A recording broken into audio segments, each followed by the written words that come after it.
এবং আমাদের উপজেলা বিএনপির সাংগঠনিক সম্পাদক জাকির হোসেনের নেতৃত্বে আমাদের 4 নম্বর নাংলা ইউনিয়নটা আমাদের আসছে, তাই না?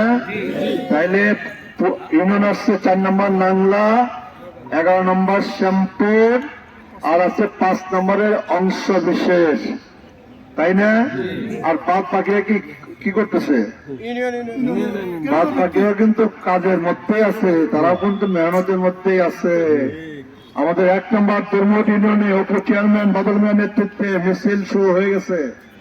2 নম্বরে ফজলুর রহমান ঠান্ডা শহীদ জামানের নেতৃত্বে মিছিল শুরু হয়ে গেছে। 3 নম্বরে দেবর মাস্টার বাবলুর নেতৃত্বে মিছিল শুরু হয়ে গেছে। আমাদের 6 নম্বরে ওয়াজেদ আলী হেলাল ভাইয়ের নেতৃত্বে মিছিল শুরু হয়ে গেছে। আমাদের 7 নম্বরে ইসমাইল হোসেন মুজিবুর চিশতি জিক্রুর নেতৃত্বে মিছিল শুরু হয়ে গেছে। জাকারিয়া জিক্রুর নেতৃত্বে চর পরিষদ থেকে মিছিল শুরু হয়ে গেছে। আমাদের 8 নম্বরে জহুরুল ভাই আমাদের মামুন ভাই নেতৃত্বে মিছিল শুরু হয়ে গেছে। আমাদের 9 নম্বরে আমাদের রাজাল করিম বুলবুল আর মিজানুর রহমান মজদুর নেতৃত্বে মিছিল কিন্তু শুরু হয়ে গেছে। আমাদের 10 নম্বর ঝাউগড়াতে আব্দুল আলিম, আমাদের আবু হারেস এবং সেই সাথে আমাদের আরেক প্রিয় নেতা গোলাম হাফিজ তাইনের নেতৃত্বেও কিন্তু মিছিল শুরু হয়ে গেছে। মানেটা কি?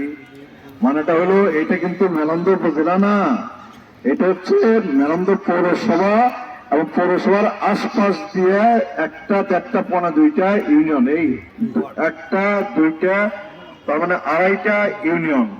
এই যদি পুরা উপজেলাকে আজকে যদি জড়ো করতাম তাহলে কি এই মাঠে কি জায়গা হতো? জায়গা হতো না। কাজেই ইলেকশনের জন্য আমরা বহু বছর ধরে অপেক্ষা করতেছি। আমাদের সেই কাঙ্ক্ষিত ইলেকশন সামনে আছে। আমরা ধানের শীষ থেকে ঘাটে পাইছি। আজকে থেকে মিছিল করা যাবে, ভোট চাওয়া যাবে, বাড়ি বাড়ি যাওয়া যাবে। এই গত কদিন কিন্তু যাই নাই, আমরা আকারে ইঙ্গিতেও কিন্তু ভোট চাইতে পারি নাই। খালি খুশি এই বলা যাবে না, এই বলা যাবে না, এই তেমন, তাই না? আজকে থেকে প্রাণ খুলে মন খুলে আমরা ধানের শীষের পক্ষে ভোট চাই।